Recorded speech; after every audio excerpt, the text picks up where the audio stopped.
Saeed Rahim, Chairman of Afghan-China Friendship Association, Excellency Mr. Sultan Bahim, Director General of the Third Political Department of the Ministry of Foreign Affairs of Afghanistan, Excellency Dr. Dawood Muradian, Director General of Afghan Institute for Strategic Studies. Ladies and gentlemen, dear friends, it is my great pleasure to have your presence here to exchange views on Xi Jinping's words on governance of China. First of all, on behalf of the Chinese Embassy in Afghanistan, I would like to extend my warm welcome to all the distinguished guests and friends. China has been the second largest economy in the world now, and plays increasingly important role in the international affairs. The world attaches more importance to China. What path of development China will choose? This question is now frequently asked by the whole world, and is perfectly answered by President Xi Jinping in his words on the governance of China I introduced to you today.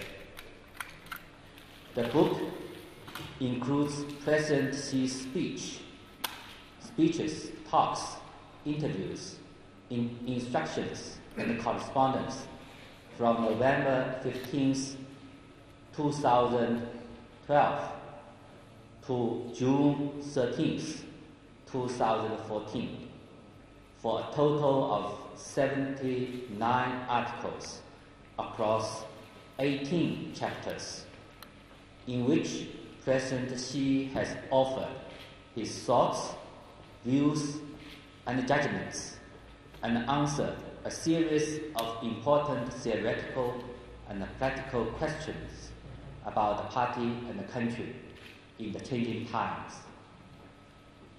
His speeches embody the philosophy of the new central leadership of the Communist Party of China. The book has been published in various languages, namely Chinese, English, French, Russian, Arabic, Spanish, Portuguese, German, and Japanese, and has sold more than 3 million copies by mid-January 2015. The book deeply elaborates China's path of development. Since the foundation of the People's Republic of China in 1949, China has had dramatic changes in the last 66 years. However, China's basic nature as the developing country has not changed.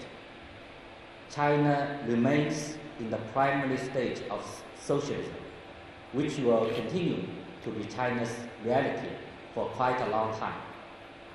Therefore, our determination of following and developing the path of socialism with Chinese characteristics will not change. The book includes many of President Xi's speeches about adhering to and developing socialism with Chinese characteristics. He emphasized that socialism with Chinese characteristics is the only way to develop China and stabilize China. It is a conclusion drawn from objective assessment of China's unique culture, unique historical fate, and unique basic conditions. Socialism with Chinese characteristics has taken root in China, and it is the scientific socialism which reflects the wisdoms of the people and meets the development needs of the country and the times. So, the task of the Communist Party members of our generation is to continue writing down this big article of adhering to and developing socialism with Chinese characteristics. The book deeply elaborates China's strategy of reform. Although great changes have taken place and taking place in China, China is still the largest developing country in the world. Lack of balance, lack of coordination, and a lack of sustainability in China's economic development will remain a major problem. The book includes President Xi's important speeches on all-round and deeper level reform, economic development, social undertakings, combating corruption, rule of law, culturally advanced China, ecological progress, national defense, one country, two systems, and the reunification of the country, etc., which show the ideas, thoughts, and the measures of the new generation of the Chinese leadership to deal with the problems of reform and development. President Xi stressed that reform and opening up plays the decisive role in determining the destiny of contemporary China, and that reform and opening up has only present tense and no past tense. Now China is deepening reform and expanding opening up in all respects, which will not only provide inexhaustible driving force for China's development, but also offer great opportunities of development for China's neighboring countries, including Afghanistan. The book also deeply elaborates China's foreign policy. Since taking office, President Xi has visited more than 30 countries and frequently met with leaders of foreign countries and has talked to them the ideas of China's foreign policy in a comprehensive way. The book devotes 5 chapters in this field, such as peaceful development, new model of major country relations, neighborhood diplomacy, cooperation with developing countries, and multilateral relations for further explanation, which reiterates China's firm commitment to the path of peaceful development. President Xi stressed that China will never seek hegemony or expansion, and that taking the path of peaceful development is a strategic choice made by the Chinese government and the people, in keeping with the excellent tradition of Chinese culture, the development trend of the times, and the fundamental interests of China. And it is also a choice of inherent requirements of China's development. Ladies and gentlemen, dear friends, Xi Jinping's works on the governance of China represents the collective wisdom of the Chinese leadership to deal with domestic and external issues, which serves as an important wisdom for the world, which serves as an important window for the world to observe and understand the contemporary China and its development. I sincerely hope that this book can help Afghan friends from all walks of life to know and understand China in a better way. Thank you.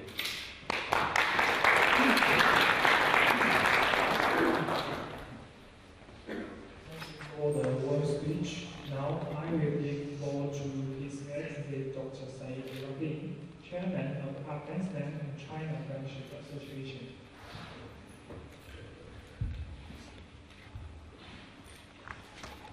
بسم الله الرحمن الرحيم Executive, Excellency Mr. Ambassador, staff of embassy, high-rank officials from the Ministry of Foreign Affairs, dear scholars, members of media. First, I would like to express my congratulations to you, Excellency, on behalf of the Association, Friendship Association of Afghan China Friendship Association, for the 60th anniversary of the establishment of diplomatic relationship between Afghanistan and China. So in the modern time, our diplomatic relationship started 60 years ago. But our friendly relationships and our cultural and commercial relations started at least 2,000 years ago. 2,000 years ago, when the Silk Road was connecting the cities of present Afghanistan and ancient Ariana to China and to the rest of the civilized world, our relationship started. During those years, many Chinese travelers and tourists visited cities of Afghanistan like Balkh, Kabul, Kapisa, Laghman, and other cities. During the Islamic era, which is Middle Ages, our relationship continued, and I can say that the best present given by Chinese brothers and sisters to our people is the paper, to teach us how to make paper. In the modern time, particularly during the last decade of His Majesty King Zahir Shah, the father of the nation, China helped us to promote different projects in the province of Arwan and Kabul and in Nangarhar.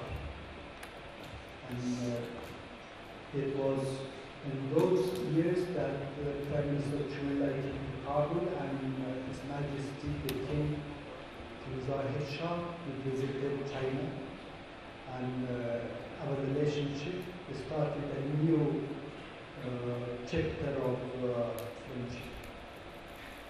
Today, in the new stage of our national life, China is thankful to the people of Afghanistan. China is participating in the reconstruction of the country, and also the efforts made by China to bring peace in Afghanistan is very admirable. So, with the last 2,000 years, friendship, we haven't had any complication in our relationship with China. So today we are proud to have this great neighbor as a great friend of Afghanistan. دوستان عزیز، جناب سفیر، اعضای محترم سفارت، دانشمندان، مدیرین عالی رتبه وزارت اطلاعات و فرهنگ، مدیرین عالی رتبه وزارت امور خارجه و وزارت فرهنگی و خانواده فوق‌العاده، 60مین سالگرد تأسیس روابط دیپلماتیک با همسایه بزرگ ماچی یادآور رابطه کهنسال ماست با ملت بزرگی که در 2000 سال گذشته هیچ گونه مشکلی در روابط دوستانه با ایشان نداشتیم. 2000 سال پیش بخصوص در عهد شاهنشاه بزرگ کنشگاه روابط گرم فرهنگی و تجارتی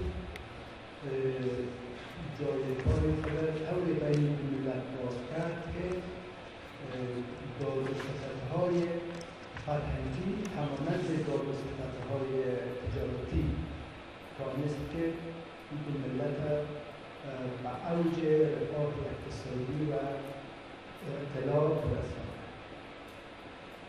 زمانه هست که جهانگردان بسیاری از چین و شهرهای مختلف آریانای اون زمان به افغانستان امروز سفر کردند و خاطرات و دریافت‌های خود به یادگار گذاشتند.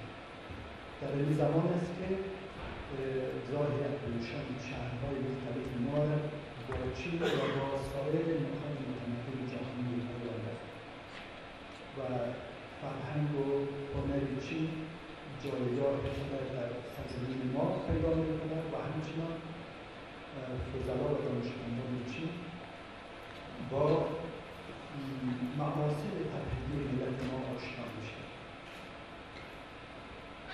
در این دوره هست که محصولات و فرآورده‌های چینی در فرهنگ و ادب ما شهرت پیدا می‌کند. شما در آثار دوره اسلامی و صدها مورد یاد از حتی در آثار ادبی از پیداوار چین مانند حریر و پرنیان و سایر بافته‌های ابریشمی و انواع و اقسام ادویه و سایر پیداوار چین و خصوص سلاح چینی و همچنان ادرسه چینی زیاد پیدا می‌کنیم که نشانه روابط نزدیک تجارتی ما با این مملکت بزرگ همسایه است. در دوره اسلامی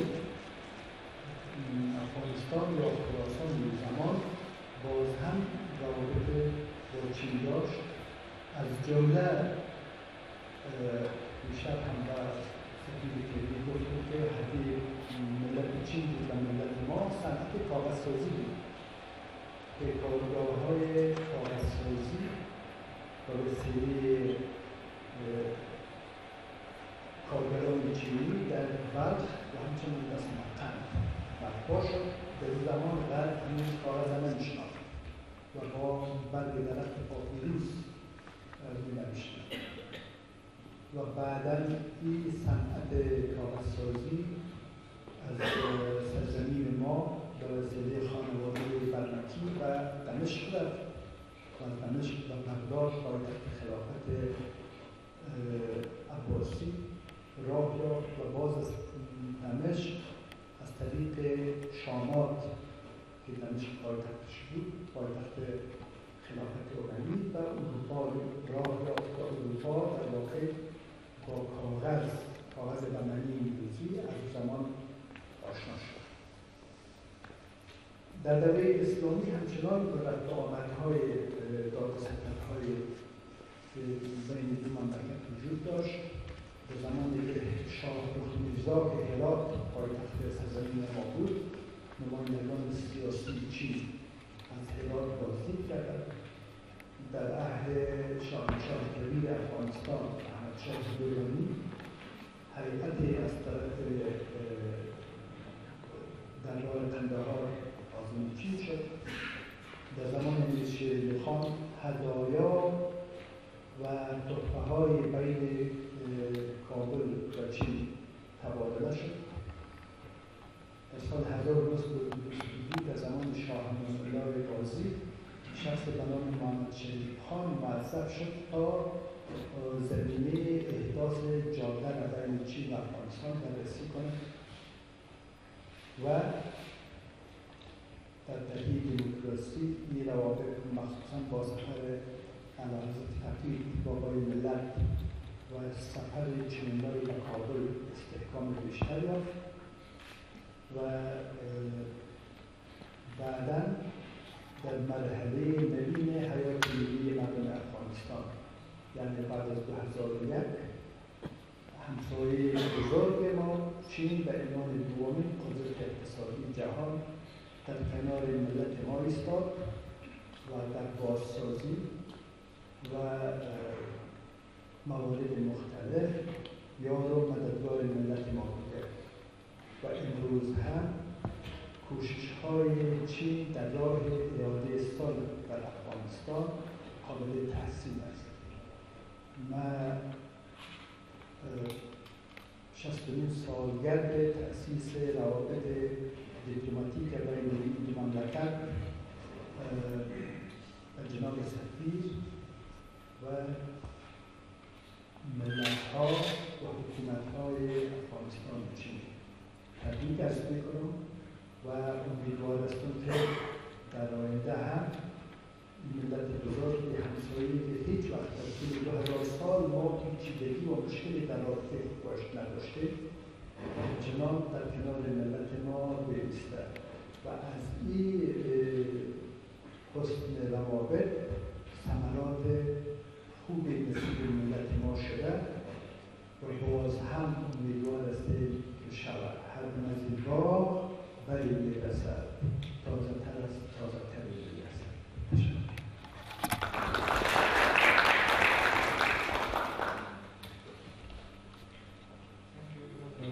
Speech. Please allow me to have his essay. Shijong,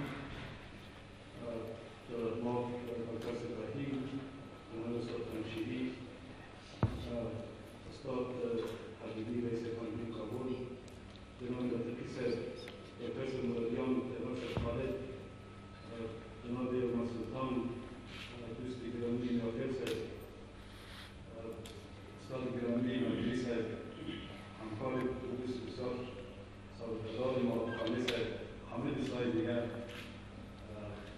من تشکر میکنم از جناب سفیر چین که فرصت مساعد کردن و مدت زیاد دوست دارم اینجا ببینیم و از داریم که در آینده هم فرصت‌ها بیشتر مساعد شود. His Excellency Ambassador, allow me to wish you and my friends, the Chinese diplomat in Kabul, for the Chinese New Year. The Spring Festival, according to the Chinese calendar, this year called the Year of Good.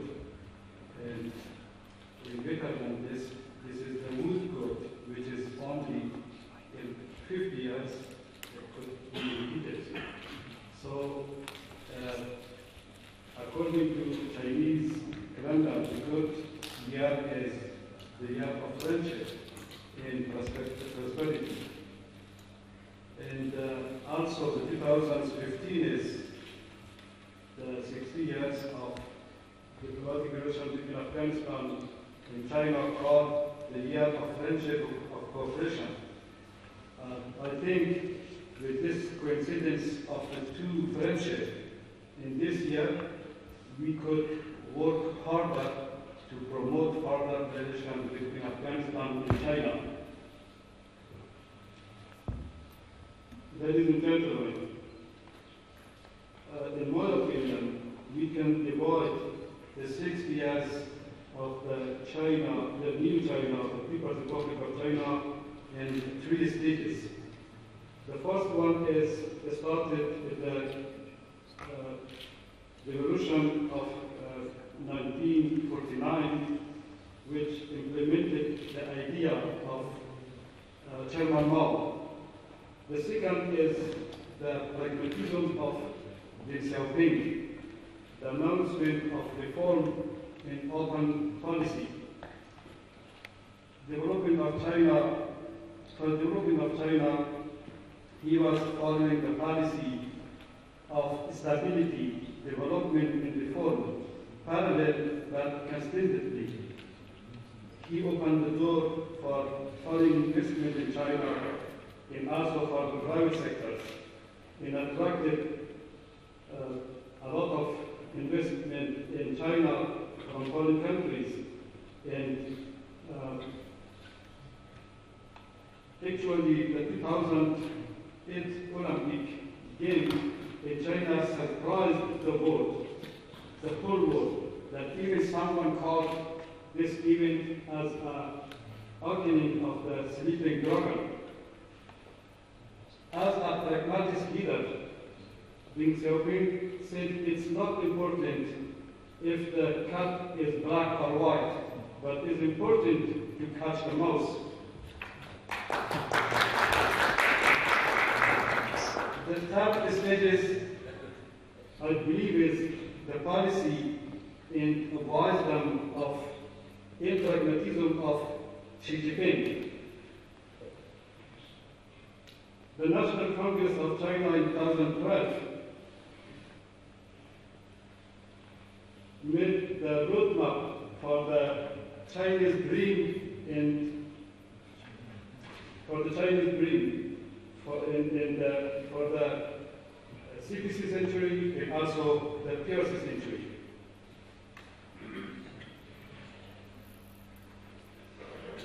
I think the uniqueness of this period is the proactive foreign policy of China, cultural promotion and deepening of the reform in the rule of law, and for short, anti-corruption fighting.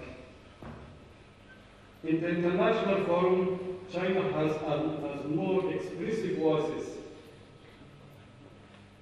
No international issues can be discussed or resolved without the China involvement. Expansions of cooperation with Asia, Africa, and Latin America is another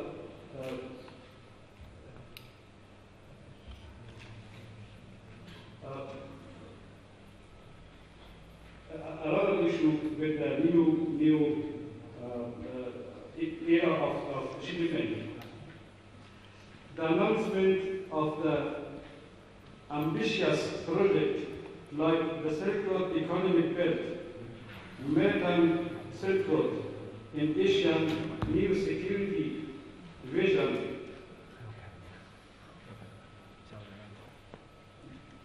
the forum like China and Arab world, China in Africa, and China in America is another one. The main idea behind all all activities in a project is to connect China with the world closely. Xi Jinping, as the leader of the third phase of the Chinese development, very clearly in China-Africa Forum said, cooperation with African countries is a fundamental part of the Chinese foreign policy. This policy will never change, even if China becomes more important in the international arena. China will continue to believe in the equality of small, big, rich, and poor nations. Cultural promotion. President Xi said, all world civilizations are good. World civilization can be further enriched by better understanding from each other and sharing the experience. The idea of the modern Silk Route is not the simple reviving of the old one. This project will not only help countries to further their development and infrastructure, but it's a door to expanding, to exchanging ideas and sharing experience. Right now, more than 100 million people around the world are learning Chinese in over 2,000 centers of Confucius. Fortunately, a number of Afghans speaking Chinese now more than 400. The implementation of this project will help China to turn into a center of the world, as the Chinese name Zhonghua for China means the center of the world.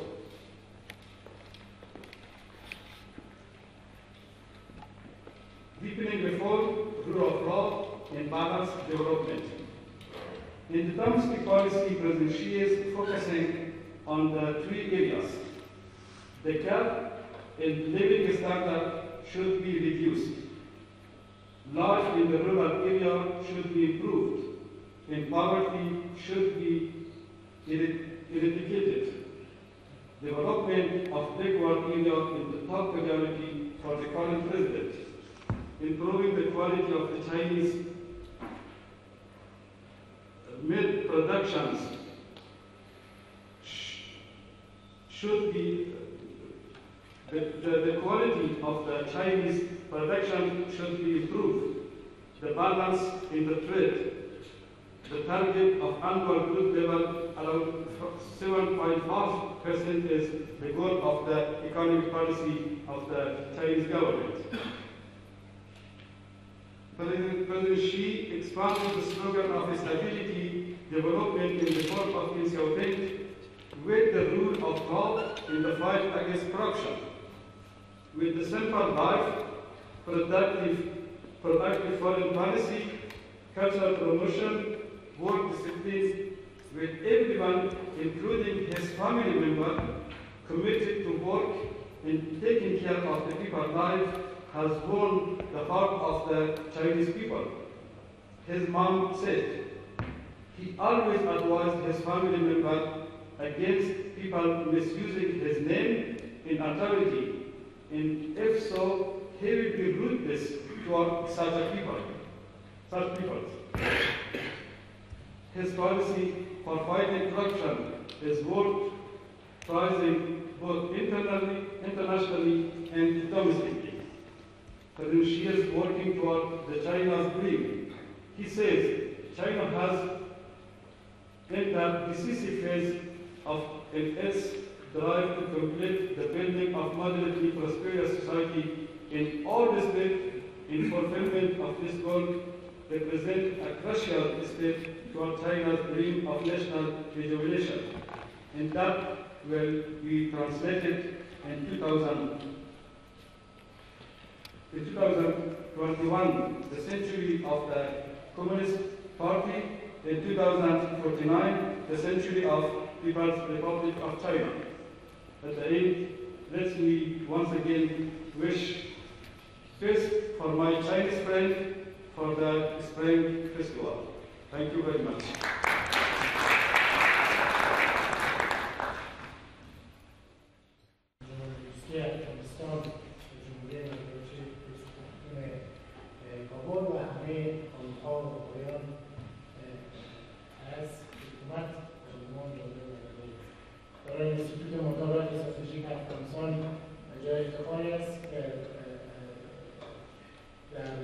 جشن 60 سالروز تأسیس رابطه دیپلماتیکی بین دو کشور یکی از همکاران غیررسمی دو حکومت شده و که برنامه هم که امروز هست به مناسبت همه جشن‌های بزرگداشت از 60 سالروز ایجاد رابطه دیپلماتیکی بین دو کشور می باشد که ما برنامه‌های چند برنامه دیگه هم خواهیم داشت در ماه‌های آینده.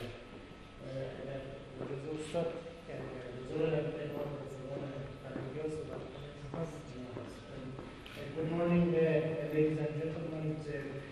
Let me begin by expressing my appreciation for my good friend, His Excellency the Chinese ambassadors, for giving me once again an opportunity to come to the Chinese embassy and share my perspective with you and colleagues from Afghanistan.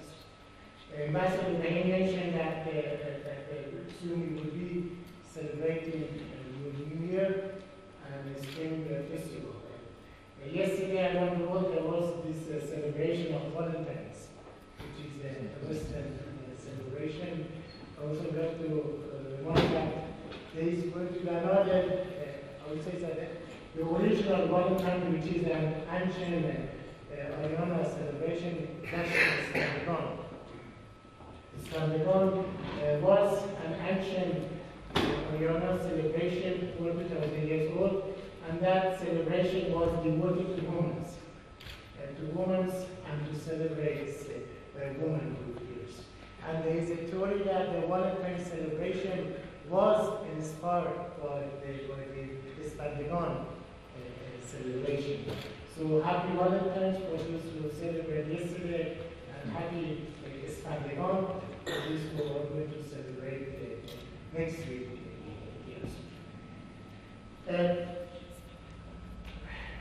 I have decided to share my perspective about how I look at the Chinese government and what I have learned from China. I have the chance to visit China, I think, more than 10 times. During the last 6-7 years, in my previous responsibility as the Minister of Foreign Affairs, and since then I have been visiting China frequently. So whenever I go to China, I look at China, because China is really a miracle of our age. And it is the question that I've been asking myself, what happened, why the Chinese leadership did to achieve this status. So my presentation will be my observation on 12 issues that I have identified about if want to understand the reason for China's miracle. In my assessment, one has to look at these 12 reasons. So we'll start with the nature of the relationship between Afghanistan and China. As Professor Rahim mentioned that during the last 2,000 years, the relationship between Afghanistan and China has been always peaceful. And that is very interesting. China has always been a big country, and particularly last century, Afghanistan has been a small country. How a big country such as China and a small country such as Afghanistan, we can have a peaceful relationship? So there's always, when they discuss our relationship with Pakistan or Iran, they say, oh, they are your big neighbors, so it is natural there is a problem between big neighbors and small neighbors. Whereas the example of the China-Afghanistan shows that it doesn't matter that if you are big or if you are small. If there is a political will in two capitals, big countries and small country can have a peaceful relationship. And I think that is the essence of our relationship with Afghanistan and China is that mutual respect. That China, despite being a big country, has always respect its neighbor, be it small neighbors or big neighbors. And I think that is the essence of our relationship is that the mutual respect that exists between the two neighbors. The second observation that I have is the Chinese developmental model. As we know, China has been an ancient civilization, and the Chinese governance has been one of the oldest in history of mankind. Yes.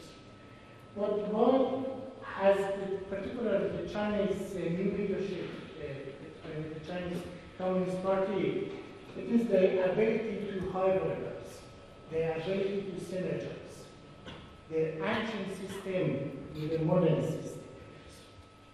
And that is the essence of the Chinese developmental strategy has been the ability to hybridize, the ability to synergize. The ancient, for example, now they have a socialist market economy. Socialist market economy, on one hand, it is a two fundamentally opposing ideology of liberalism, capitalism on one hand, and socialism on the other hand. But China has been able to reconcile these two. And now they have this socialist market economy, which at some respect does not make sense because capitalism is about a different system and socialism is another system. Whereas in China, they have been able to hybridize. Yes. The way they govern the country, we had from the ambassador this model of one country, two systems. Now, the Chinese mainland, Hong Kong. Hong Kong has its own form of governance here. In Macau, again, is a different system. In Xinjiang, they have a different system. So it shows that the ability of a political system to reflect the reality of the society. And I think that is particularly in Afghanistan that now we are in the process of discussing on institutional reform. We have to look at how China has been able to have one country and two systems. That is interesting. In case of the Chinese Muslim populations, we know that the vast majority of the people of China, they are atheists. But Muslims in China, they enjoy a degree of religious freedom. I have been to Xinjiang, I have been to mosques, and I have seen that they try to provide a kind of religious freedom for their minority. But then that is the essence of the Chinese system is the ability to synergize and to hybridize. The third aspect of the Chinese miracle is they have a pragmatist leadership. And that pragmatist leadership is really something that we need to learn from Afghanistan. And pragmatist leadership, in case of Afghanistan, we have two opposing realities. One, we have opportunistic people who each season they change their ideology. In the spring they become majority, in summer they become communists, in autumn they become Democrats, in winter they become a different ideology. So we do not want to have that kind of opportunistic politician here. But also we have some dogmatic leaders in Afghanistan that they say that more and respect the dogmatism, that they never change that this is my view and I'm not going to change it. Established. Therefore, I think that the Chinese leadership, I think they have shown that pragmatist leadership, that they change the style of their leaderships, they change their priority, but the fundamental ideology remains intact. And I think that is not only about the political class of Afghanistan that we can learn from pragmatic leadership, but also in the business, in media, in the social sector also there is a need for pragmatic leadership. The fourth issue that is very interesting, particularly for Afghanistan, is this revolution in women's affairs in China. Up to 1949, if you study the history and the reality of China, it is like the history of every corner of Afghanistan. I give you some quotation about the China up to 1949. That the Chinese, the Qing state that great recognition is shown in that man and woman occupy their correct places. The relative position of heaven and earth. Women were to be submissive and obedient to men. Women were not allowed to participate in government or community institutions. And that was the reality of the Chinese women up to the Chinese Revolution in 1949. Again, it is a reality that one can find in every corner of Afghanistan, that women are a second-class citizen and men are a first-class citizen. But in less than 60 years, when you go to China, really, China they have achieved that equality of men and women. Men and women have a full equality in law, they have full equality of opportunity, and this shows once again that women's rights is not a Western issue. It is if an Eastern country, an Asian country, a rural community can achieve women's equality in less than 60 years, why not Afghanistan? Why not Afghanistan? So I think that is one important issue that one can be restored from the Chinese model, the women's empowerment in less than 60 years old. The fifth important lesson that I learned from the Chinese miracle is education. Again, up to China's revolution in 1949, education was a privilege to a certain class of people. And only 5 to 10% of the people have access to education up to 1949, because it was a class-based privilege. But one thing that the Chinese leadership they did, it was the importance and investments that they made in education. You know that the Chinese, they describe education as the foundation of the 4 modernizations. You know, in the 20th century, China experienced 4 modernizations. Modernization in agriculture, modernization in industry, modernization in national, in science and technology. And the leadership of China says that the education has to be the foundation for the 4th modernization. And And right now, more than 90% of the people of China have primary educations. And it is a miracle that in the course of 60 years, you educate hundreds of millions of people in 4 quarters of the country. Now, give you some interesting statistics. China has nearly 200 million students in a primary education. And it has nearly 1 million different education institutions in China. So really, the key for China's modernization was and is education. Okay? And that's the thing that we can learn from the China. I think one thing that also one can learn from China is the importance of the sustainable development. Now, if you go to any Chinese city, particularly major cities, they are complaining about the poor quality of the weather, the pollution here. And now, since we are going to start a sort of modernization and industrialization of Afghanistan, we have to take into account the importance of the sustainable development. We cannot have development at the expense of the strength of natural heritage and natural resources. So I think that is thing that we can learn from China about the importance of the sustainable development. And right now in Kabul, we see every night the pollution in Kabul weather. And I think that particularly for the Afghan government, the importance of the sustainable development.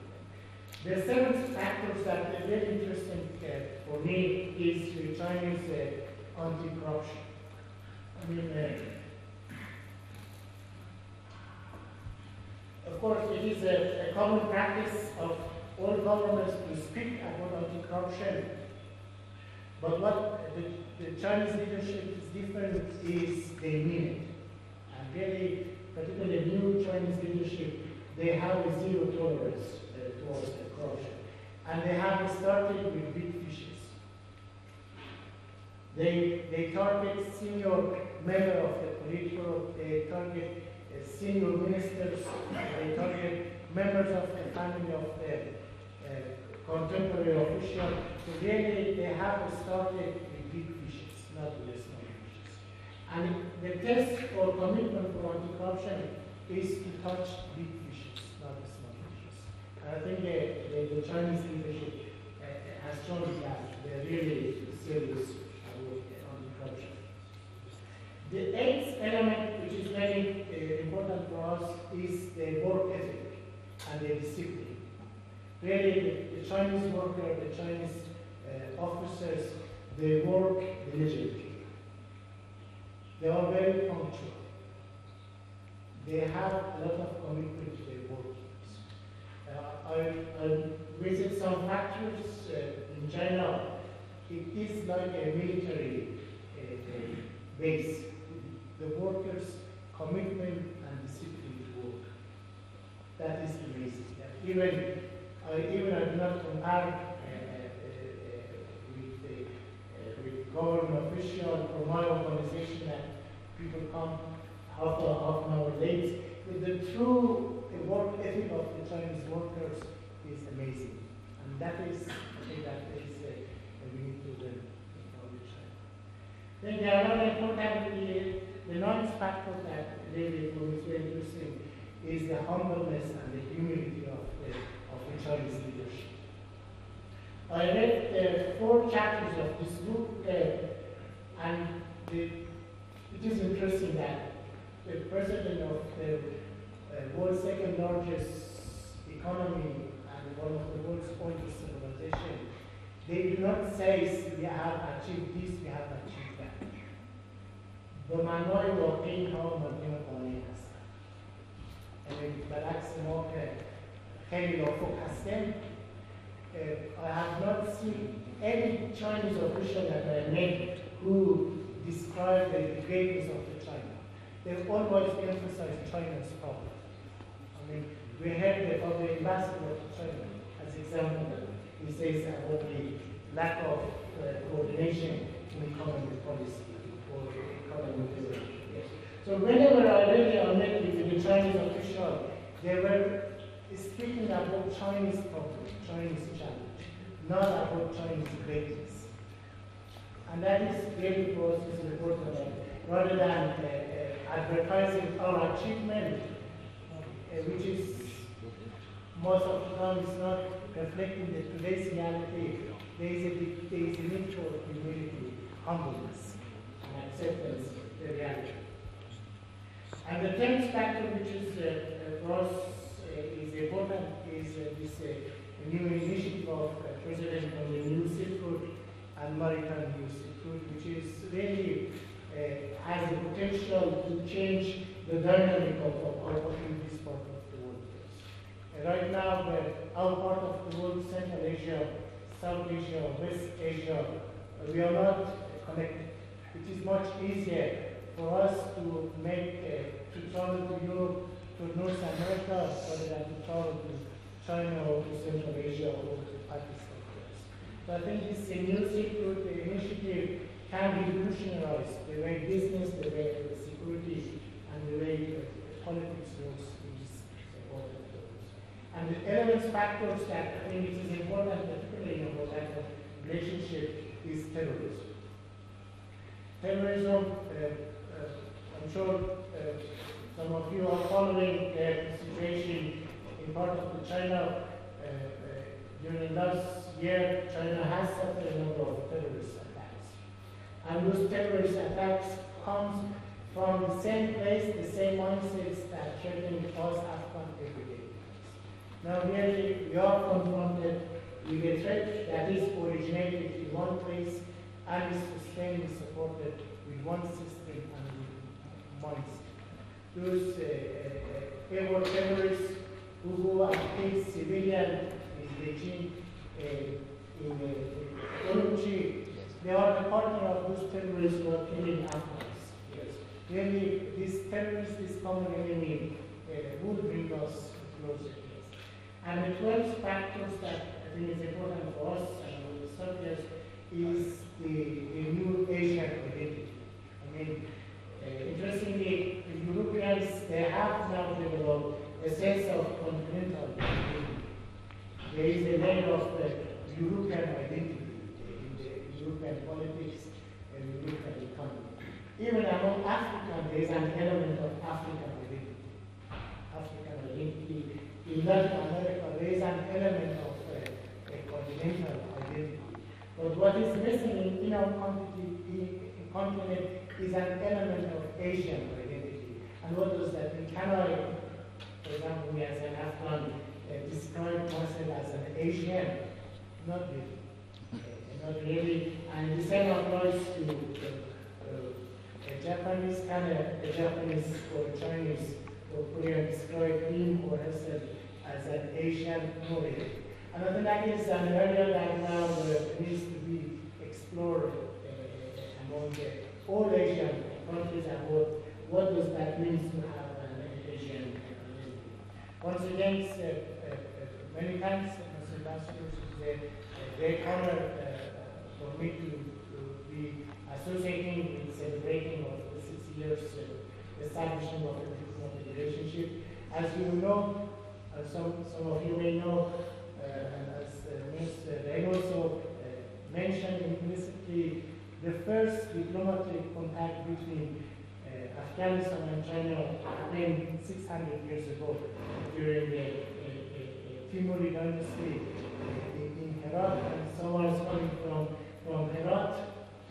I think I can be more proud that I'm coming from a city that we established diplomatic relations with China 600 years ago. And I'm very hopeful and confident that this relationship will be an eternal friendship. Thank you.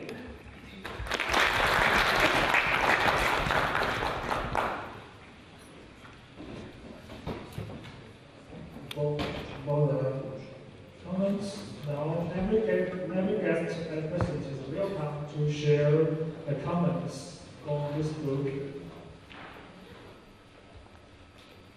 If you like this, shake your hands. I can come back to you.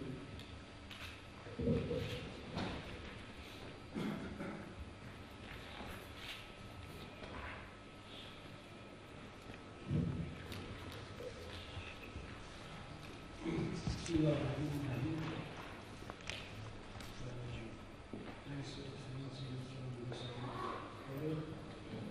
should be congratulations to me, okay. As publisher of this book is very, very important. She became the governance of China. I think this book belongs to a big leader and a big country. China really is a big country in the world. Also, Xi Jinping, also big leader in the world. I congratulate this book, Your Excellency, your colleague. We also too much benefits from this book. The second occasion is the 60 years relationship between diplomatic relationship between Afghanistan and China. This is also important for our people because China is very important role to our state. I hope in the future China have a big role to the peace and negotiation. I should be asked from Your Excellency about this issue, how much progress is in the peace negotiation, because a lot of news we're hearing from the Paris. China has take responsibility about this issue, particularly after visit my cousin from China. This is very important because people hope China has an important role in this issue. The third occasion I should be congratulations for you and for us. This is the New Year. We call it the New Year Ship Year. We also preaching to the New Year. Maybe 1.5 months we also preaching to the Ship Year. But I think in the February, New Year of the China, I congratulations the New Year to China people and Your Excellency and your colleague. I hope we have very, very good year for us. But my question only belongs to the peace negotiation, because I think your priority and our priority in Afghanistan is peace and stability. What is the role of China in this regard? Thank you very much. Excuse me, my English is not so good. Thank you very much.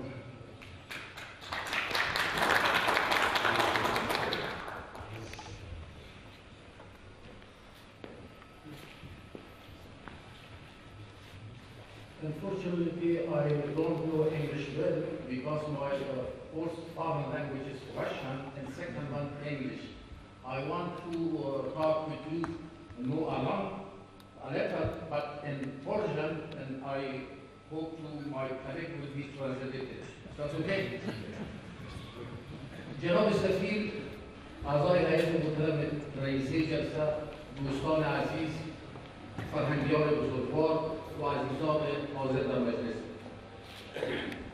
ما مراتب تبریکات بسیار صمیمانه و عمیق خود در خدمت جناب سفیر کریم، اعضای محترم سفارت و همه دوستان دل و دوستی ملت‌ها و دوستی بی‌شایبه ملت‌ها باور دارم ابراز می‌کنم و مناسبت رونمایی کتاب یکی از بزرگترین لیدران جهان و یکی از سکانداران دومین اقتصاد بزرگ جهانی و بزرگترین منبع فرهنگی جهانی را برای همه عزیزان تبریک عرض می‌کنم. شما می‌دانید It's very difficult to translate, especially when Mr. Bashiri speaking.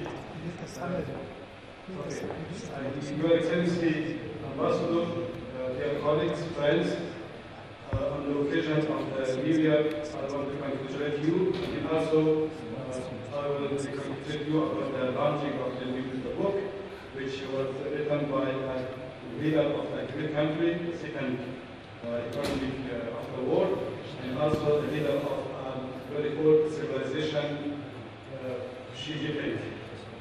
با توجه به این واقعیت بسیار دقیق که جناب رئیس و جناب استاد بسیار بزرگوار ما آقای مرادیان مرتبط با این قضیه مطالب بسیار خوبی که ارائه کردن، برای ما مجال برای صحبت مزید نمیماند. انگیزه‌ای که من خواست رو صحبت مختصر کنم است که من خوب به خاطر دارم که هنوز در مکتب نبودم و فکر میکنم شاید 5 ساله، 5 ساله، 4 ساله دقیقاً به خاطرم نیست. ولی پدر من صاحب منصب عسکری بود در ولایت فراه. در اون مقطع بسیار جالب است که زبانی که چانلای به عنوان صدر اعظم کشور بزرگ چین و افغانستان میآید، در مسیر راه یک نشستی هم در فراه دارد.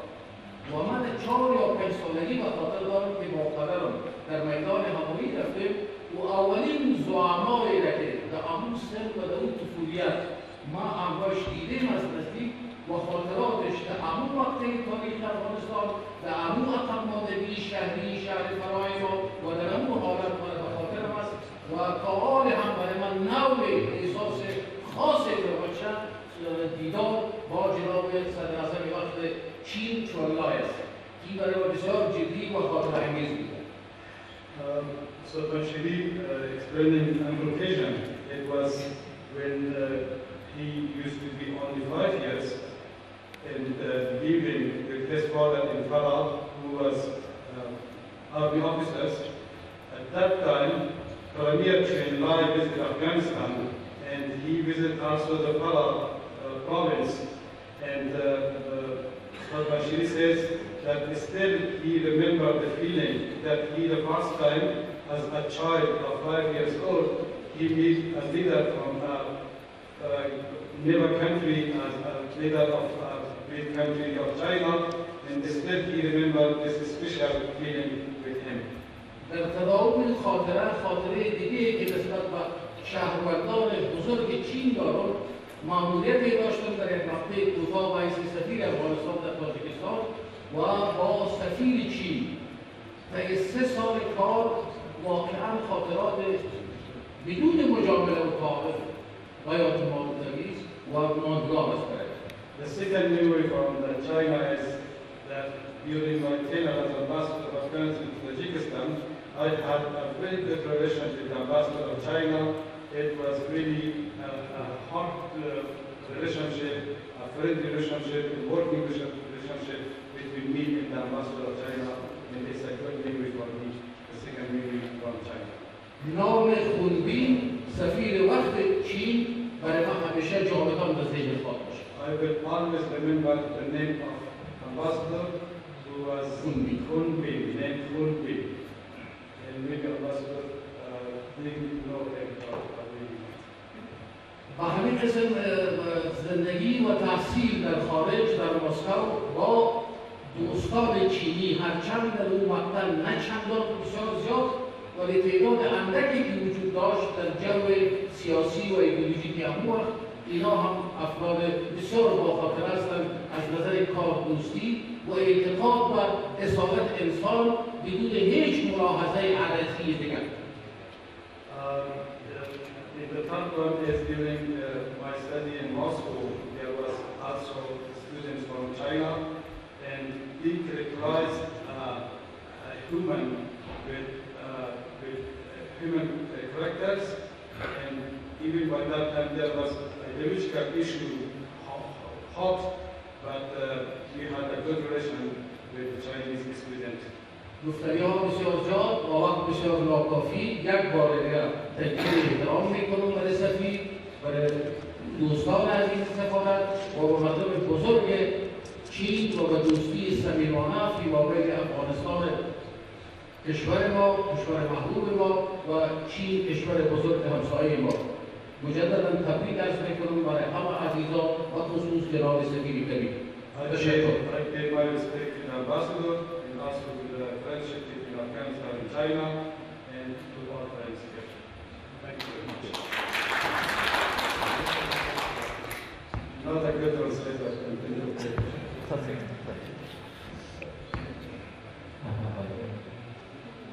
Thank you, Mr. Ambassador.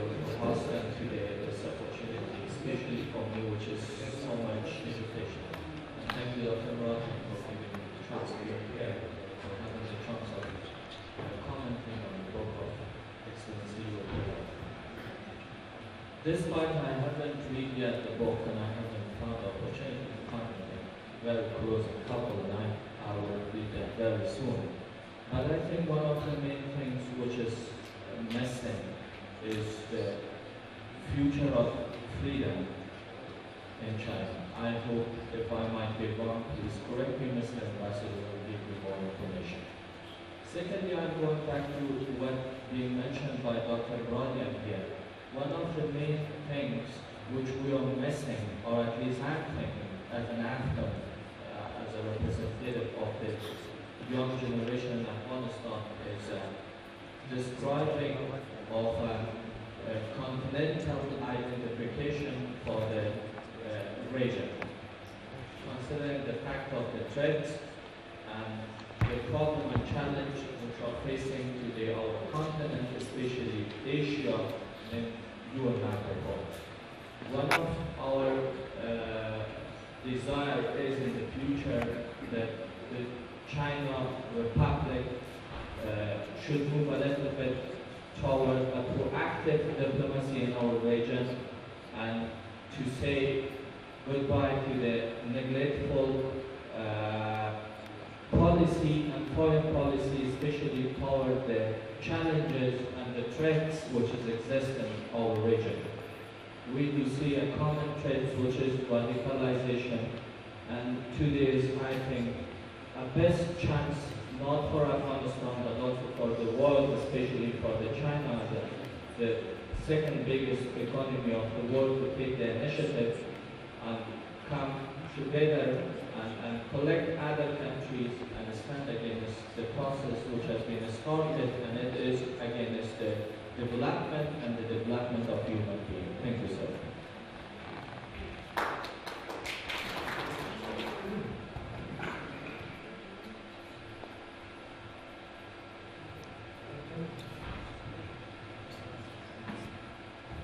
Thank you, Mr. Ambassador. What are your predictions for the next 5 years as far as China is concerned? Thank you, Mr. Ambassador. What are your predictions for the next 5 years in terms of how China sees Afghanistan? Could we see more Chinese involvement in helping the Afghan agriculture? I understand China is investing in the mining sector. And what lessons can we learn from China in terms of fighting the Opium War? Because China was successful. We go back to the Chinese history. Thank you.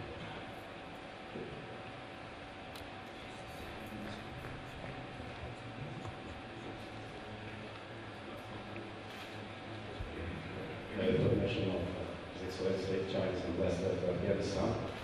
I'd like to congratulate the people of Afghanistan, especially the delegations, His Excellency Sultan Zahid, Dr. Muraja, Dr. Sayyid Rahim, and the Director of the Columbia University, Media Affairs, and members of ministries in Parliament.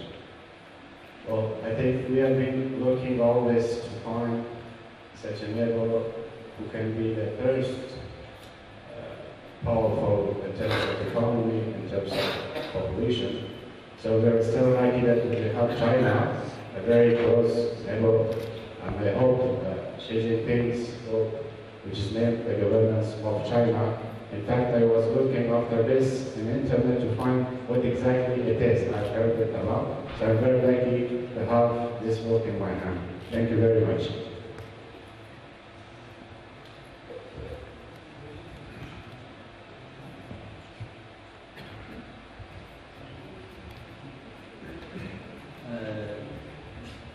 Dear friends, ladies and gentlemen, thank you very much. I'm very grateful for the other three speakers to make their comments on China.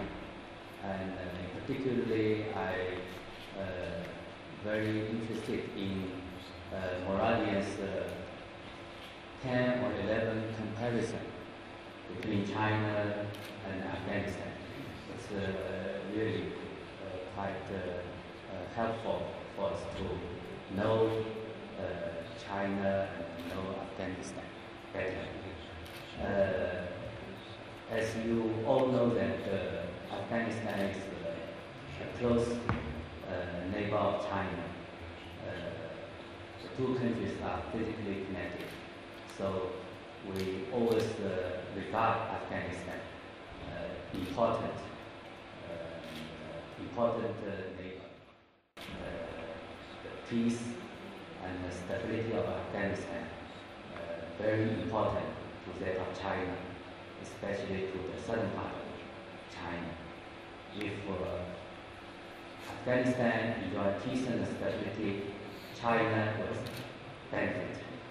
If Afghanistan is in chaos, China will also suffer. So in this sense, we regard that China help Afghanistan is just to help ourselves. I'm not quite sure whether you are aware, our foreign minister Wang Yi paid 2 days visit to Pakistan 3 days ago. He made a press conference with Pakistan National Advisor on Foreign Affairs and Security. He made 4 important points on Afghanistan.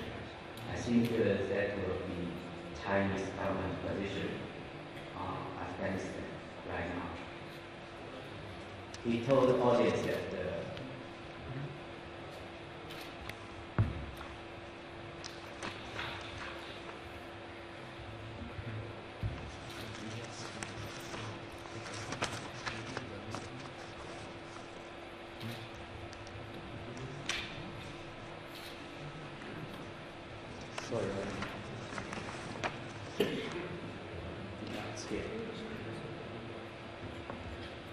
first, we should support Afghan national unity government for the effective governance of the country. The world community should respect Afghan independence, sovereignty, and territorial integrity. Respect the road, the path of development Afghan people chose according to their own national situation.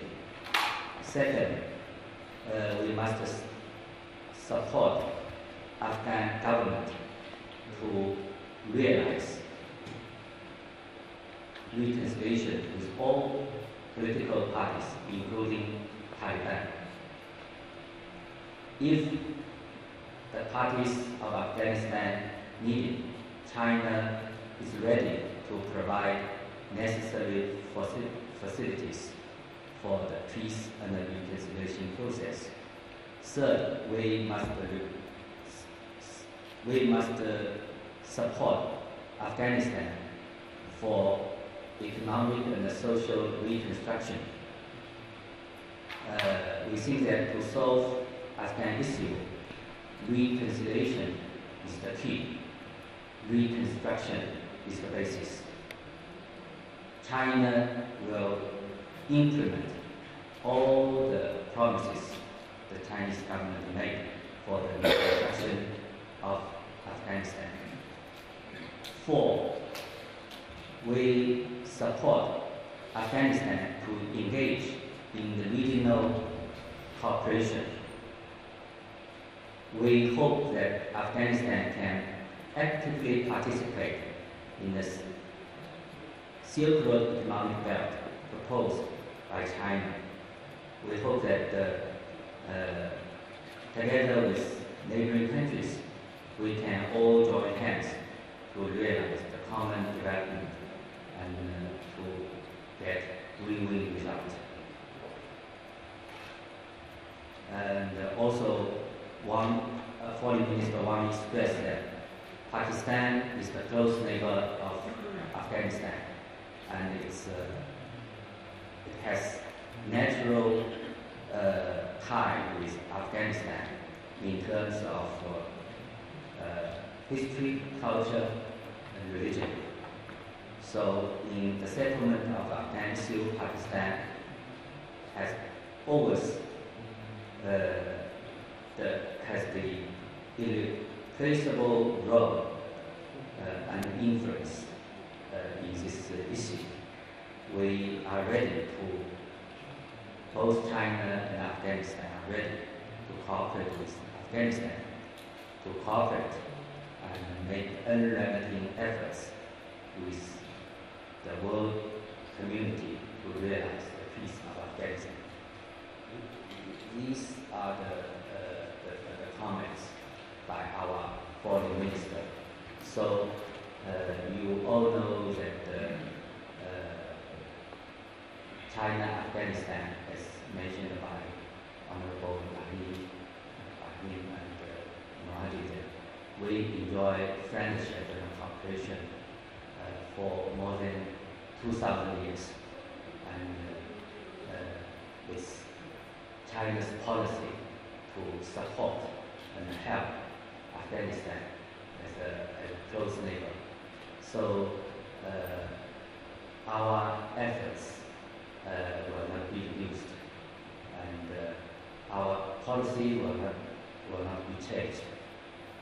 During the state visit by President Ashraf Ghani last October, Chinese government pledged to offer 2 billion RMB grant assistance to Afghanistan from 2014 to 2017. Besides that, we will also train 3,000 professionals for Afghanistan, because in China we have a proverb: to give you a fish, you can to give one a fish, you can only feed him for 1 day. If you teach one how to fish, you can feed him for a life. So we think that capacity building is very important for Afghanistan. So for the last few years and also in the future, we will continue our effort in this building. So last year we gave the training course for officials of various Afghan government and government agencies. And this year we will also set training course for doctors, Afghan doctors. As you know, China last year we handed over the Jamiyat Hospital, and Jamiyat Hospital was operated early last year. However, you need qualified personnel, qualified doctors to manage the hospital. That China will help Afghanistan in the next few years. Of course, our technicians, about nine technicians are already in Kabul to manage the hospital. At the same time, to train Afghan technical people how to run the hospital. At the same time, we also invite Afghanistan government to send doctors to China for training for half a year or 1 year, so that this Jamiyat hospital will be really helpful to ordinary Afghan people. So there is another thing I would like to make clear. In my speech, I mentioned several times socialism with Chinese characteristics. You may be asking, what is that? this is a kind of, as mentioned by Morandi in one of his comparisons. We choose the path of development according to China's national situation with Chinese characteristics. So what is the Chinese characteristics? I can let people know. First and foremost, it is the Chinese Communist Party led, Chinese Communist Party governed China. According to our constitution, Chinese Communist Party is the only leading party of China. We also have several political parties. However, according to the Chinese constitution, they are participating parties. That means they cooperate with Communist Party to govern the country. Whenever big decision, before the big decision made, Chinese Communist Party will host a consultative conference to solicit ideas, comments, viewpoints from these political parties. And the political parties will also support and help Communist Party to govern China better. So this is the first characteristic of Chinese socialism. Second is people's oriented socialism. It means the starting point of Chinese socialism is for the people, is for the benefit of people. It is also the starting point, also the target of socialism. And also, third is the common prosperity. It does not mean that only a few people who have power can get prosperity, but it's for the people. And also the market economy. Before, for the first 30 years after the founding of People's Republic of China, however, it's not good. We make adjustment. Now we adopt market economy. It means the government cannot manage, cannot manipulate. It's the market which will exercise the leading role in economic activities.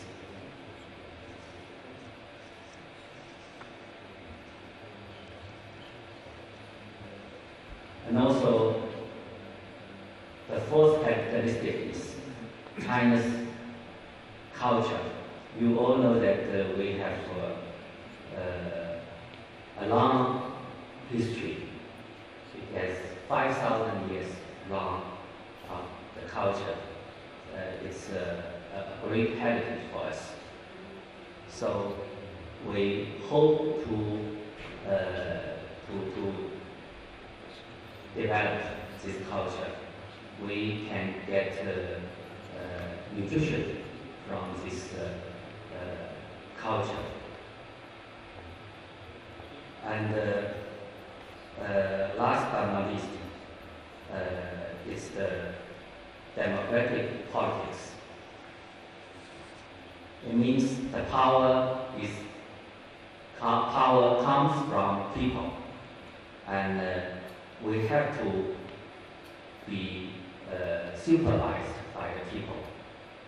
So that's why just now Honorable Muradi mentioned anti-corruption. It's really in the last few years, the Communist Party take drastic measures in combating terrorism. You may notice that last year, more than 50 officials at vice minister level and above were punished for their corruption. And I think the 6 party chiefs were also punished in this field. You know China's political system. Party chief of a province, he is #1 official, and the governor is #2 official. So it means the party chief of the 6 provincial city punished. You can, from this example, you can see the decision, the wish of Chinese Communist Party in fighting against terrorism. And also, what we are doing now is to improve our system in combating terrorism. We want the power to be caged by the system. We will let officials cannot corrupt. They are not corrupt and do not want to corrupt. So this is what our government, Communist Party, doing. And in this field, I would also like to point out that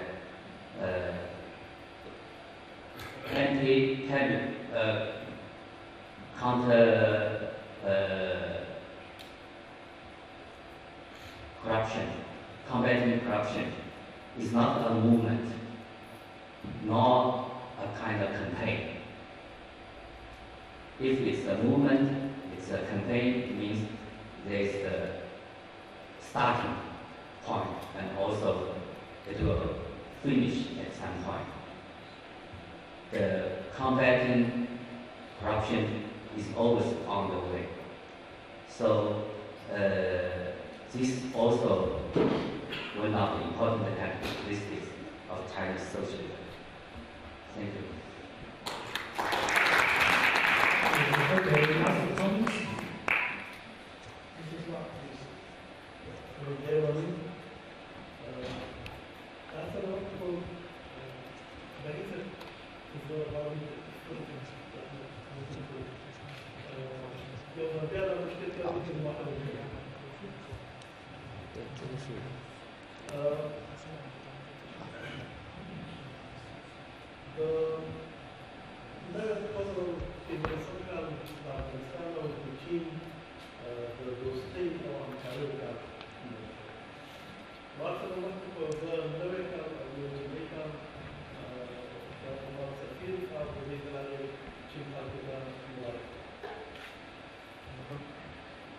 Mr. Rock says that 2015 has been called the year of foreign-shaping cooperation between Afghanistan and China.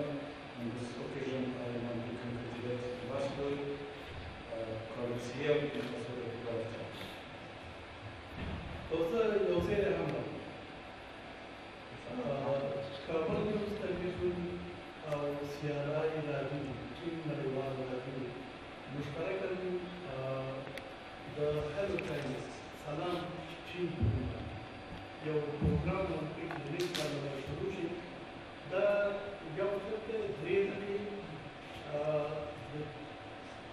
China, participated and participated Chin Farhan Kultur Tariq Chin Group modification. هذا الرقم اليوم في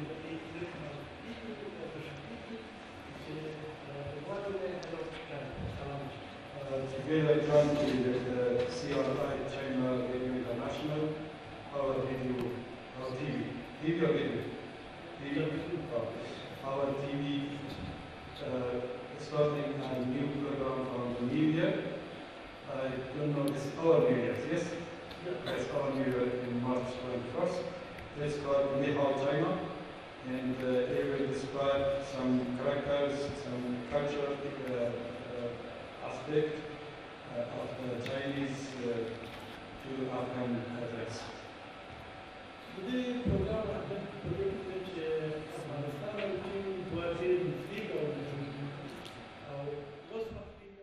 main focus to introduce the people of China to Afghan people, which is not very known to each other. Afghanistan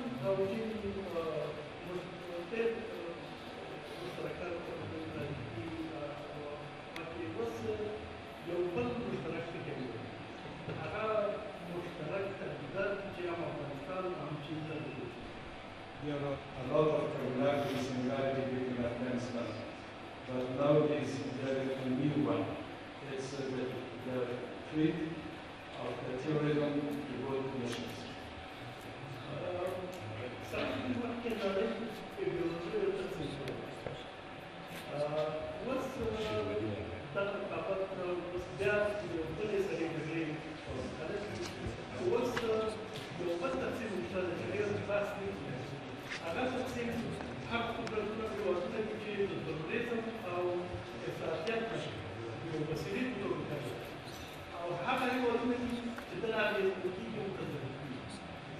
In the past, during the Cold War, the world was divided by ideology. But nowadays, there is a new division in the world. This is those who use terrorism as a tool of the foreign policy and those who are the victims of the terrorism.